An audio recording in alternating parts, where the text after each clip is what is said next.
Good morning boys. अभी अभी आप लोगों ने यूनिट टेस्ट की इम्तहान दी है और मैं आशा करता हूँ कि आप लोगों की यूनिट टेस्ट की इम्तहान अच्छी हुई होगी, क्योंकि टीचिंग के माध्यम से आप लोगों को पढ़ाया गया था और अब हम लोगों को आगे की तैयारी करनी है। और साथ ही हम लोग मई में आ गए हैं। इस नए मास में अब नए सिलेबस के साथ हम लोग उपस्थित हुए हैं और अब आपका जो सिलेबस है वो टोटल ज्योमेट्री का है। तो आइए आज हम लोग ट्रेंगल्स के बारे में अध्ययन करेंगे। और ट्रेंगल्स के बारे में अध्ययन करने से पहले हम लोग उसके कुछ बेसिक्स जान लेंगे, इंट्रोडक्शन जिसे कहते हैं। तो पहले हम लोग जानेंगे कि कन्ग्रुएंसी से हम लोग क्या समझते हैं, ट्रेंगल के कन्ग्रुएंसी से क्या समझते हैं। तो बच्चों, एक ट्रेंगल जो होता है उसमें मुख्य रूप से उसके अंदर इंटीरियर में कुल 6 भाग होते हैं। 3 तो कोण होते हैं और 3 उनकी भुजाएं होती हैं।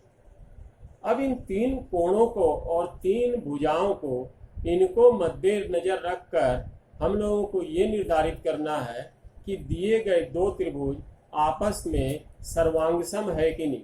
सर्वांगसम अर्थात उनके सारे अंग, तीनों कोण और तीनों भुजाएं समान है कि नहीं। तो सुनने में बड़ा अजीब सा लगता है कि अगर 2 त्रिभुज है, उसके दोनों त्रिभुजों के तीनों कोण और तीनों भुजाएं अगर आपस में समान है तो त्रिभुज तो समान होंगे ही। परंतु यहाँ पर ऐसा नहीं है। यह जो हम लोगों को कार्य संपन्न करना है, यह हम लोगों को कुल 6 उनके अंगों को लेकर नहीं करना, अपितु 3 अंगों के साथ करना है। अर्थात वे 3 अंग कौन कौन से होंगे और क्या उन 3 अंगों की सहायता से 2 त्रिभुज आपस में सर्वांगसम हो सकते हैं, इसके बारे में हम लोग जानेंगे। तो आइए वो 3 अंग जानने से पहले उनके हम लोग नियम जान लेते हैं। पहला है S S S congruency. S S S congruency. S माने साइड, साइड, साइड। मैंने कहा था केवल 3 ही भाग लेंगे, अंग लेंगे, तो हम लोग ने यहाँ पे तीनों भुजाएं ले ली। दूसरा है एस ए एस कन्ग्रुएंसी, अर्थात साइड, एंगल, साइड, 2 भुजाएं और उनके बीच का कोण। और तीसरा है ए एस ए या ए एस कन्ग्रुएंसी।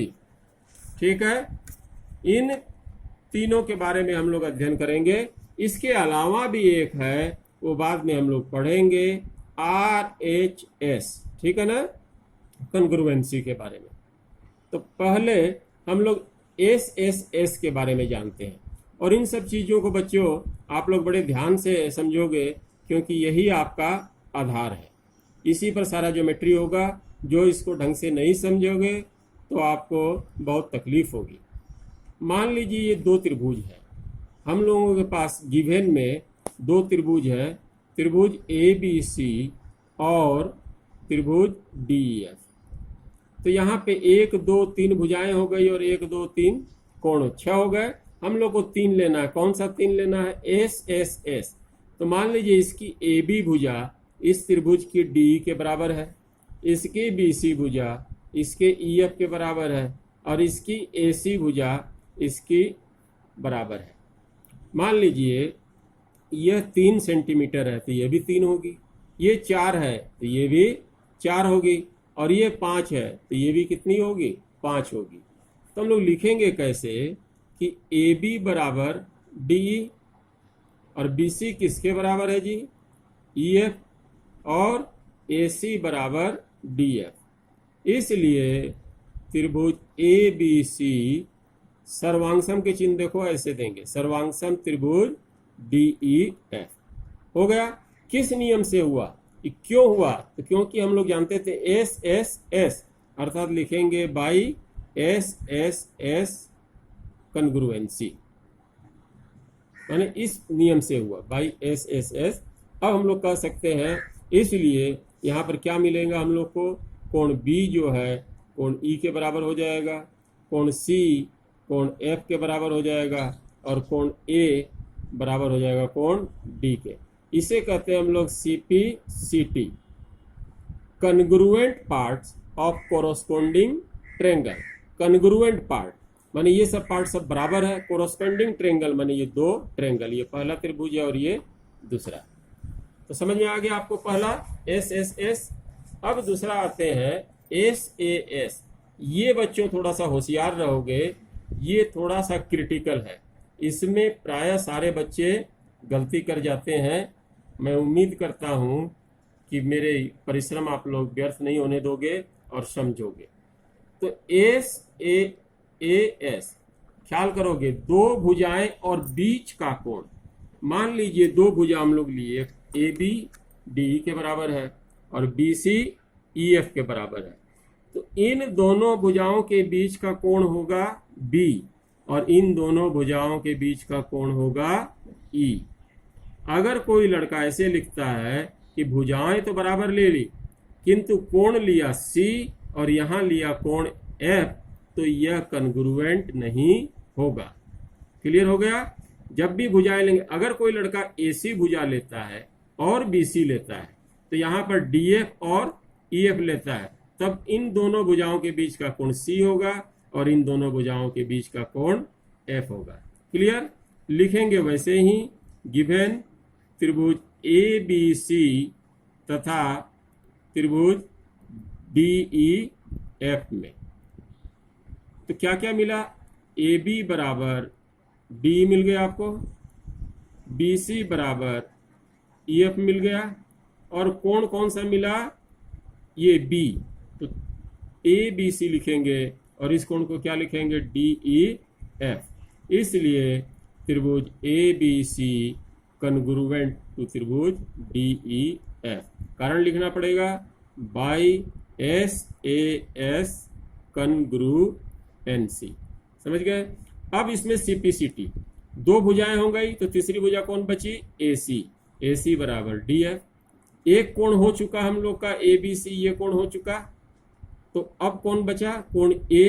तो इसको क्या लिखेंगे? कोण BAC, ये बराबर होगा कोण EDF के, और ये कोण C, इसको क्या लिखेंगे? ACB, ये बचे हुए कोण किसके? DFE, और ये सबको क्या करते हैं? CPCT।